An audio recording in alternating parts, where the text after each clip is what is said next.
and so it was to minimize the impact of that sewage. It was diverted then to the Red River while the repairs are being made on the line.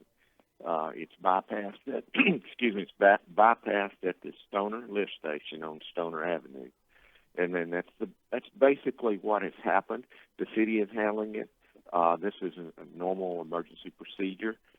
Whenever there's a stress to a sewer system, like flooding, it's fairly common, especially in South Louisiana during hurricanes or tropical storms, to allow them to discharge to avoid damage to the sewage plant.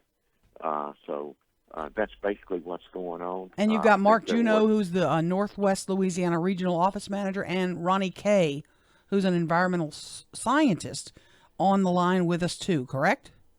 That's correct. Mark, let me start with you first here. Yes, ma'am. Did the city handle this according to all the DEQ rules? And did they handle it properly and give proper notification to residents who were impacted?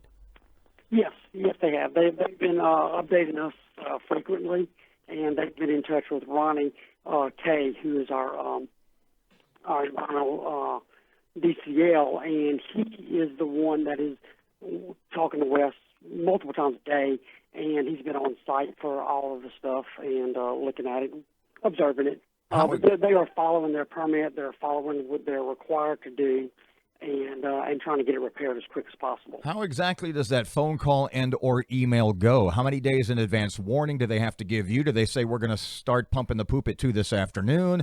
What kind of questions do you ask? What kind of forms do they need to fill out? Okay. I'm going to let Ronnie answer that since he's talked directly to them, okay. And I'll let him fill you in on that. Ronnie? Hey, this is Ronnie Kay. The city official with City of Shreveport over the water and sewage, Wes White, he had contacted me several days prior to the anticipated bypass, which is language in their permit for an emergency condition such as we had to involve the flooding from the river. They were doing some repairs at the Stoner lift station, and they were able to bypass the lift station and keep the sewage in their collection system, not get into any kind of surface water body or the Red River. But it got to the point they were not able to continue to do that, to make the emergency repairs. So they would have had to divert, and they really exhausted all other resources to do that. And there's language in their permit for that.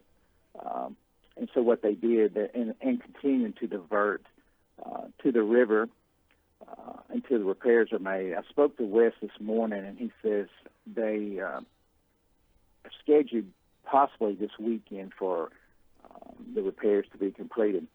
In addition to that, we recommended them to do water quality monitoring at the source, upstream and downstream of the diversion. And the latest numbers that we have are currently satisfactory downstream. And a couple of the parameters that we use for health reasons for human activity is a bacteria test called fecal coliform, and for the fish is dissolved oxygen. When you say satisfactory, I'm curious about the Champion Lake, the Bayou Pierre, the other bayous in the city. Are y'all checking those too? We are. They did have a couple of sanitary sewer overflows as a result of the Stoner lift station. They are continuing monitoring Champion Lake. The latest data I have there were all satisfactory. Bayou Pierre, that's continued to be monitored. Also at the Anderson Bayou, I was there the last several days, and the city has given me daily updates and sample results of those. The Anderson Bayou, all those sources have stopped. There's no overflows continuing there, but there's still some stressed areas at the lower end, the southernmost part of the bayou. The northern region and midpoints are all showing satisfactory bacteria and dissolved oxygen. The lower ends are still continuing to be remediated. Mr. Ronnie, in the scheme of pardon my vernacular, in the scheme of poop, when this kind of thing happens, are we dumping a lot, a little? How does this How do we stack up against other mishaps of this type? Well, how we determine, I guess everybody wants to know if it's clean or safe.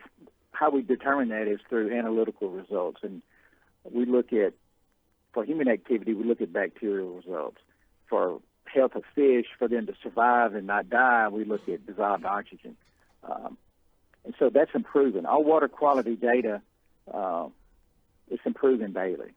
But at the areas that are still stressed and has levels higher than our water quality standards, they have fishing advisories. It's like telling the public, don't fish here, don't swim until those are safe numbers. Mark, let me ask you this. And, Mark Juneau's the Northwest Regional Office Manager. Are the feds involved? EPA, what's their involvement in this? And are there any possible fines as regard to this, with regard to what's happened? As far as the federal, we've received calls from them because they've received calls from the general public, but they are not involved in any day-to-day operations right now.